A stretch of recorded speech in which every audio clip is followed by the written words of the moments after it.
Welcome to another In Wheel Time podcast, a 30-minute mini version of the In Wheel Time car show that airs live every Saturday morning, 8 to 11 a.m. Central. And a pleasant Saturday morning to you for our live broadcast. It's your go-to place for entertaining car talk, the In Wheel Time Car Talk Show. Just ahead, we get the scoop on the Chattanooga Motor Car Festival with the Ferrari angle. That's it. Bet you didn't know. Jeff has a feature on car washes. Do I have that song pulled up, ready to go? No, I thought about that. Working at the car wash. I didn't want to get sued. We're going to talk about car wash history and evolution. Plus, we'll have the stories making automotive news headlines this week, along with Conrad's Car Clinic. It's all straight ahead here on the In Wheel Time Car Talk Show. Howdy, along with Mike out of this world Mars, Mr. Panic, King Conrad DeLong. We need more, Jeff Dziekan. I'm Don Armstrong.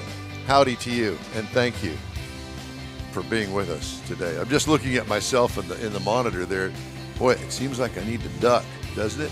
I don't know. Well, at any rate, glad that you could join us on this Saturday. It's a beautiful day in Houston, Texas. Yes, it is. Railroad track's working really good, isn't it, Conrad? No, it's not. So I get this call. I'm late to get here, so I'm supposed to be here about 7. As usual. And I'm sitting out here at the railroad tracks. They're replacing a bunch of the wood underneath the train tracks. The ties underneath the train tracks. So as a train passes, instead of it whizzing by at 50 miles an hour, it's doing like 3 miles an hour. I almost think I could walk faster than it. So I'm sitting there, and all of a sudden the phone rings. It's Don. He goes, "You okay?"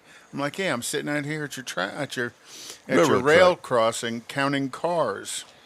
162 cars. It couldn't have been that long. 162, that'd be 2 miles long. Okay. Well, I don't know about exact numbers, but at any rate. But it was forever. So we're going to start the show off with, I think is going to be a very interesting conversation. Steve Ahlgrim is the owner of Italy Cars LLC, a Ferrari appraisal, inspection, and consulting service. This is Mr. Ferrari. Steve cut his Ferrari teeth as general manager at FAF Motor Cars, a former Atlanta area Ferrari dealer. He went on to become the general manager of a large Ferrari parts dealer and then general manager of a collector car dealer. This guy has got Mr. Car written all over him. Steve's a board member of the International Advisory Council for the Preservation of Ferrari Automobiles and has been active in the Concours d'Elegance community for over 40 years. Steve's the chief judge of the Celebration Exotic Car Festival and Ferrari concierge, I like that word, for the Chattanooga Motor Car Festival. Steve's written over 125 columns on Ferrari history and valuation for Sports Car Market magazine and does a quarterly column on a general Ferrari topics for Prancing Horse magazine. I bet you he bleeds red. And a personal friend of Enzo himself. And here he is right now.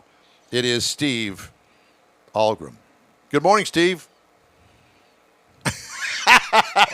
All that we can't hear you. All that we can't hear him. Oh, my gosh. Well, that's great. Okay. Yep. Here he is. How about now, Steve? Talk to me. All right. Good morning. There It's good to be you on the go. show. Do you have me now? Oh, Yes, we yeah, got you we're now. Whether you like it or not, we got you now. Yeah. Good. Well, I'm glad to be here. Well, Steve, that's a pretty impressive string of things. You are Mr. Ferrari here. You sound like you're in the United States and from the United States, are you?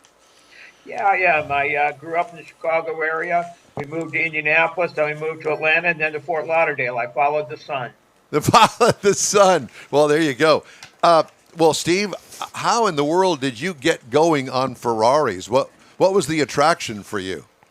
Well, the short story is that I was a auto shop teacher in Indianapolis and walked out one morning. It was 19 degrees below zero for several days. And I decided I'm not spending any more time in Indianapolis. So we moved to Atlanta. I used to hang around the Ferrari dealer. And one time, one of the owners looked at me and said, "Would you like a job here?" And I said, "Well, I think that that'd probably be a good thing to do." So I ended up working for him. And at the time, the people had a parts catalog. They sent out to 28,000 Ferrari people worldwide. So they were kind of knew everybody in the business and everybody in the hobby. So I was fortunate to start out there, and we started off at a lower level and ended up 15 years later as general manager and vice president. Wow, that's Along the way, learned a lot about Ferraris. that is impressive. The big question is, did you get a demo? Actually, it's an interesting thing about the collector car business. I've always been able to use whatever was in the showroom. Oh, fun. So I didn't necessarily have an assigned demo, but I grabbed whatever used car came in because you wanted to test it and make sure everything was good on it. Oh, that's what Absolutely. I'd say too. Yeah. And I guess you were hooked from the very beginning. What's the most valued Ferrari that you've ever driven? Highest value? Well, when I probably in the first week that I was working at the dealership, my boss looked at one of the cars in the corner. He said, "Well, would you take this up and get some gas in it?" I said, "Sure." He says, "You need to be careful. That car is probably worth $30,000." Well, today, that car is probably worth $10 million. Oh, Oh, my my gosh. gosh. Yeah. So that was probably the most valuable one, and actually I found out later on that was just to give me an experience of driving the car. He really didn't need gas in it. Wow. I love it. Well, that's some boss. Is he still around? We need to find him. He was a wonderful guy. He was my mentor. He was he had dual master's degrees in engineering and was just a wonderful character. He quit working for Bell Labs to get in the Ferrari business. Whoa. And he was extremely analytical on how he did things, and was a great enthusiast. And unfortunately, he's passed, but he was a wonderful mentor. Yeah, well, we all have somebody in our lives similar to that kind of helped. Matter of fact, my old dispatcher at Richardson Chevrolet, I had a conversation with somebody just the other day about the dispatcher position, and he came. His name was Charlie. I don't remember what his last name was, but I'll tell you, that guy had nerves of steel, so I can relate to you. Well, let's talk about the Chattanooga Motor Car Festival that's coming up. What is it, next weekend? It is next weekend, October 14th through 16th. Well, that's a tough assignment, huh? So you're going to do rare and valuable Ferraris. Yeah, the festival is made up of a lot of different pieces, surprising number of pieces. There is a rally, there is vintage race, there is a concourse, and then what I work on is a concourse within a concourse, which we'll go back to in a little bit. There's fun family activities. There's an activity called V8s in the Village, which is a display of V8 classic cars. There is the Concours de Le Monde, which I'll tell you about if you'd like. And then there is a fun area for kids with a entertainment, a Ferris wheel, and a good amount of things to do there. Well, I'll tell you, now we have, I guess we started our relationship with the festival last year, and we had a long interview with the head of the festival, and it was we thought it was really cool, and we were just waiting for all expenses paid trip, all expenses paid trip up there to have the In Wheel Time car show broadcast live from there. But for some reason that invitation, I guess, it got lost in the mail. Yeah, the email server crashed. Or That's something. But at any rate, that's what I heard, that it bounced. it bounced like a bad Well, we check. also had the Grand Marshal. Yes. And his name. Enzo. No, his name escapes me at the Yes, moment. Very Coker. famous driver. No. Yeah, Corky Coker. Okay, Coker. Yeah. And we, by the way it was described in the pictures that I have seen on the internet about the festival, it is just that. It doesn't make any difference what car that you're in love with. Very wide-ranging. Wide-ranging, all-encompassing. If you're a car guy, this would be the place to go. Don't you agree? Oh, absolutely. We start with brass era cars, the very earliest car, and there's a good assortment of them. Corky Coker is heavily involved in brass era cars and race cars. So there's brass era cars all the way up to modern supercars. We've got Enzo, F40, F50, Ferrari 288 GTO. So they'll be on the field. The Ferrari dealer from Atlanta will be there with some of the very most modern cars. But there's also race cars of all different types. There'll be, cars from the 30s out running on the racetrack, as well as stuff that is relatively modern. Now, what racetrack is it nearby Chattanooga? They call it the Bend, and it actually is a purpose-built race car. It is racetrack. It's absolutely fascinating. And the first time I went down there, and they were talking, up there, I guess we'll say, for Fort Lauderdale, they were talking about this racetrack that they were building on the streets of Chattanooga. I thought, yeah, this is going to work out. So I got up there and took a drive, and the Bend actually represents a bend in the river. And there is an industrial road that rides down this, goes down this area next to the river, and it goes through literally a factory area, comes back out onto a city street, goes down the city street, and goes back around again with a lot of interesting turns and some elevation changes. But it's a purpose built. They actually do this track for last year. It was just the 2 days a year. This year, I think they're trying to do another event there. So it's a track that's just made up for a couple days a year, and it's really a lot of fun. So what, besides the Ferrari, because it's a given since you're the Ferrari guy, what is your favorite thing to do when you go to the Chattanooga Motor Car Festival? Well, I particularly like the area that the festival's in. It's called West Village, and the West Village is an area to downtown Chattanooga that is kind of a resurgence or urban development type thing. Yep, and there's a lot of buildings that have been repurposed down there, and it's kind of a artsy craftsy is a little bit too general for it, but it's revived restaurants, shops, and what they do in this area is that they'll have a big stage, they'll have entertainers on the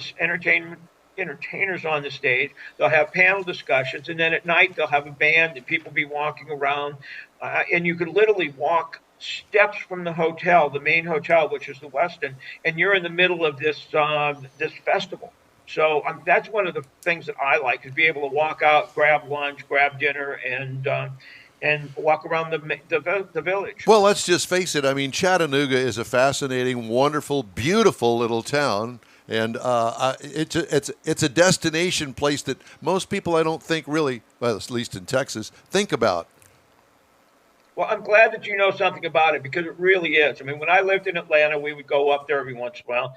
They've got the aquarium. They've got the riverfront along there. They've got a lot of shopping. There's lots of things to do. There's a really big building that they use that has climbing walls, and there's a lot of activities for people to do there. You can even go to the Moon Pie Factory. The Moon Pie Factory. That's right. It's funny because they had a candy festival. It was a candy convention here in town many years ago that I did some work at. And I will tell you, I got to meet the Moon Pie guy. And my question to him was, do you ever do any promotions with Pepsi? And he says, all the time. And it was really a great conversation, and a small little company that has done all wonderful. What are you saying? Nothing. I want to get back to the Ferrari story. Well, please, be my guest. So, you own a Ferrari or two? I don't. I've had about a dozen, but when we had our son back, I don't know, it was probably 30 years ago, we sold our last one, and I really haven't had one since then because I was working with dealerships where I could just walk in the showroom and grab a car. So I never collected them the way a lot of people sometimes do. And how many are you expecting to come to the Chattanooga Festival? Well, we have there is a main concourse that a really nice main concourse for the Chattanooga Motor Car Festival. And then we have a area we call the Gathering of the Greats. And the Gathering of the Greats is a curated selection of very special Ferraris. We expect to have 18 in that area. The 18 Ferraris kind of go back to 1952. We've got a 1952 212 Pininfarina, which I won't get too much into, but It's a one-off produced. We've got a couple America series, which are kind of that was in the old days, that was the best of the best. So we have, again, we've got 18 cars there. We start from the 212 and we go all the way up into some modern supercars. Wow. At the festival, as I said, we'll also have Ferrari of Atlanta will have a display. So they brought, I think, 6, 7 cars last year. And there's probably going to be 1 or 2 in the main concourse that we'll say we're not eligible to go into the Gathering of the Greats because perhaps they were too new. So what era Ferrari would you say is your favorite? Well, I grew up, when I started, I was in the 70s era. So I know an awful lot about the 70s era's car. The early cars are very fascinating. I really enjoy the early cars. So I guess probably getting back into anywhere from the mid-50s to the 80s, that's probably my favorite era. Yeah. Daytonas and Dinos. Angie almost bought a Dino back in the 80s. Glad she didn't. Why? Why? We're going to have both a Daytona and a Dino there in the display. Okay. Yeah, she was looking for it as a daily driver. Probably not a good choice for a daily driver. Is this an invitation-only event, Chattanooga Motor Car Festival? No, the Chattanooga Motor Car Festival is open to anybody that wants to come. It is a ticketed event. The ticket is $79 per day, or you can get a multi-day ticket at a discount.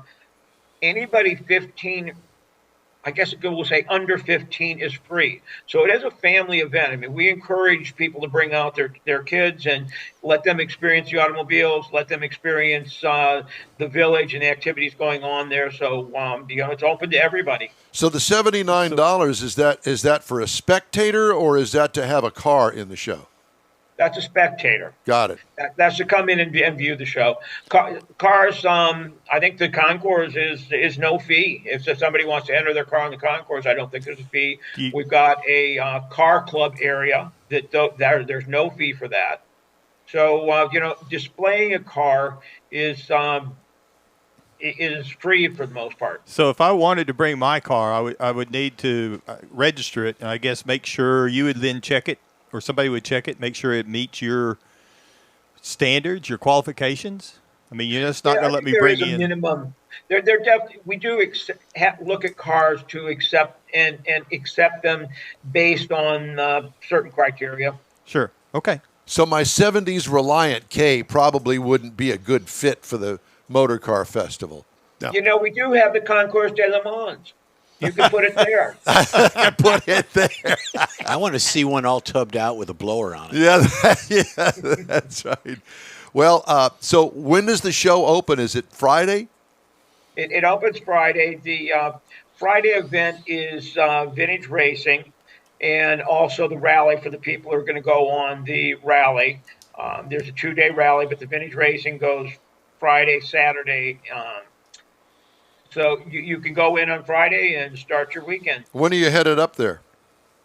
I go up on Thursday morning very early so that I can meet the cars when they come in. That's why they call me the concierge. I work with this group of Ferraris specifically with this group of Ferraris. I work with them from the time they register for the show until the time they load their cars. So I help them. I make sure they get in the right spot in the garage, the right spot on the field, make sure that they get registered at the hotel properly. I take care of everything for them. Well, I think that you need an assistant, and I'm here to volunteer. And then I'll volunteer to carry your clipboard, Mr. Armstrong. Yeah, okay, that's it. Well, we're pretty excited about it. Chattanooga Motor Car Festival. Steve, thanks so much for taking the time to talk to us today. Good luck to the event and to you and all the Ferrari folks. Be sure and tell them we said hello. If I can get a quick minute, this is sponsored by or put on by the 50 Plus Foundation for Alzheimer research and neurological research. So it is for a good purpose. That's perfect. Beautiful. Absolutely all right, wonderful. Thank you for having me. Thank you very much. We'll talk to you again soon. Steve Ahlgrim. Love that. I want to be him. Yeah. Yeah, don't we all? All right. Hey, if you'd like to get in touch with us anytime, shoot us an email. The address is info@inwheeltime.com. .com. Thanks for joining us today here on the In Wheel Time Car Talk Show. And time now for our racing calendar. Racing is wrapping up. Oh boy. Well, and Erica's still leading Pro Stock. And she won last weekend. That was a good win last weekend. Golly, it was good.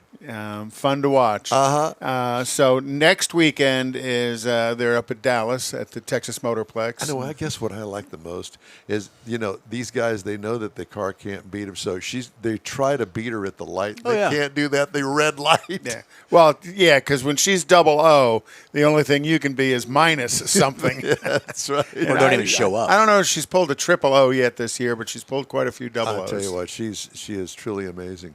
So next weekend is Ennis. The weekend following that, NHRA is Las Vegas. And then finally the Auto Club Nationals in Pomona, and that's going to be in second weekend of November. So they're wrapping up. Everybody's wrapping up I at think this they got point. 3 races left. Right, Ennis, Las Vegas, and Pomona. Yeah. NASCAR is in Charlotte this weekend. They're in Las Vegas next It's weekend. a Roval this weekend, isn't it? Right, the Roval. And Homestead next weekend. Boy, did you watch some of that wildness at NASCAR last week? No. A little bit. All the tire problems they were Oh, having. yeah. Oh, it was horrible. I mean, just driving along and poof goes the tire it's and the the guy car. goes slamming into the wall. They're saying it's the car. Yeah, well, and then Harvick had 3 weekends ago, Harvick had something to say about how unsafe the new car was because some stuff is catching fire that shouldn't. And this week, NASCAR came down and hammered him with a $100,000 fine, put his crew chief on a 4-week suspension. So I think they came back and said, shh, be quiet. We don't want everybody to know. It's safety. So if you don't say anything, how can they fix it? Exactly. And others have said things, but it's not good news. Were you going to say Yeah, something? I was going to say something. You said like things were catching on fire that shouldn't. I mean, do they have things built in that are supposed to catch Well, on they fire? have suppression systems Well, for fire. I think what Harvick's talking about, they have these big foam blocks now between the body and the roll cage that's supposed to dissipate some impact. Yeah. Well, Where is it located? inside the body, outside of the roll cage? So it's kind of like, Like between the inside the firewall? door. It's like an installation, yeah. sandwiched in the door. Okay. But as the body gets crushed, it crushes that foam block. Well, that Sort of like a foam soft is what's wall. catching fire. When he caught fire the other day, it was that foam that had caught fire. And Right next to him. That's great. Yeah. Uh-huh. So. Well, that makes it convenient. You don't have to go any place to get burned up. Yeah. And then Formula One, Jeff's favorite at the moment. In Japan. Singapore. And then, I'm sorry, you're right. Have you ever Japan this been to weekend. Singapore? Singapore was No. last weekend. Would you- Singapore was I've been last to weekend. I think I've been to a restaurant that serves food. Singapore. And then Circuit of the Singaporean. Americas on the 23rd of October, which is always a great race. I love COTA as a track. Make Singapore. And then they're going to Mexico on the 30th, Sao Paulo on November 13th, Abu Dhabi on November 20th. Oh, yeah. So lots of F1 still left. Yeah, I got an IMSA is F1 for done. you. IndyCar is done. So Car washes. Jeff, Yep. when you told me that you're going to do a feature on car washes, I'm going, yes. Well- We'd play the car wash music, but we always get in trouble when Yeah, we play I music. thought about that too. And so we'll just sing it. just sing it. car wash. Do-do-do-do-do-do-do. Car wash, yeah. Can you boys sing 10 or 12 miles from here? Yeah, exactly. So Mama I sang did this bass. because we're going to the social next week. Yes, we are. And there's going to be a lot of clean vehicles. And Hopefully, that's what yes. they do specialize in, and we've handed out stuff for our guests and things throughout the events. So this is what it is, Conrad. I'm going to let you plug this in, buddy, and we're going to go that way. All you got to do is hit the space bar. Okay, go. So while there's some debate over when the first car wash was in production and the production line, car washes originated in 1914 in Detroit, Michigan. It was called the Automobile Laundry, which Frank McCormick and J.W. Henkel opened. Now, that shot right there is the first car wash.